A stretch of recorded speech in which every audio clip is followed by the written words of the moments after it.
AFC Asian cup বাছাইয়ে ভারতের বিপক্ষে ফিরতি লেগের জন্য প্রস্তুত করা হবে সিলেট জেলা স্টেডিয়াম। ফ্লাডলাইটের কোটি টাকা বকেয়া বিদ্যুৎ বিল পরিশোধে সাহায্য করবে এনএসসি ও জেলা ক্রীড়া সংস্থা।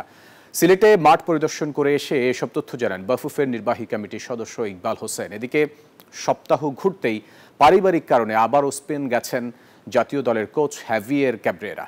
বাফুফে বলছে শীঘ্রই ফিরে আসবেন তিনি। প্রায় ৩ বছর পেরিয়ে গেছে সিলেট জেলা স্টেডিয়ামে গড়ায়নি ফুটবল খেলা। হামজা চৌধুরীর শহরে আবারও ফিরছে ফুটবল। বাফুফের আশা হামজা উন্মাদনায় ভরে উঠবে গ্যালারি। নজর আছে চট্টগ্রামের দিকেও।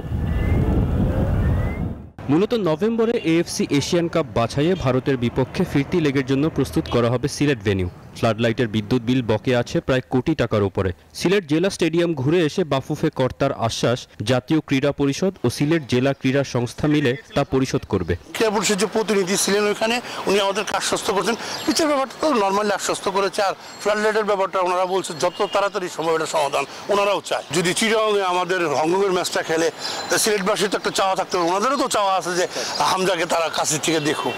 আউটফিল্ড, মাঠের ড্রেনেজ সিস্টেম আর গ্যালারির আসন সংক্রান্ত বিষয়ে ইতিবাচক বাফুফে। সঠিক সময়ে প্রয়োজনীয় সংস্কার না হলে বিকল্প জাতীয় স্টেডিয়াম।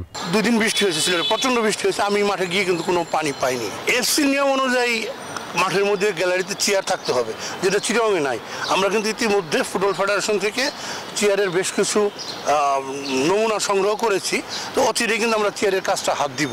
এদিকে কদিন আগেই ছুটি কাটিয়ে ময়মনসিংহে ফেডারেশন কাপের ফাইনাল দেখতেও মাঠে ছিলেন কোচ হাভিয়ের ক্যাব্রেরা। শনিবার রাতে হঠাৎ বাবার অসুস্থতার কারণে আবারও স্পেন গেছেন তিনি। বাফুফে বলছে জাতীয় দলের ক্যাম্পের আগে শীঘ্রই ফিরে আসবেন ক্যাব্রেরা।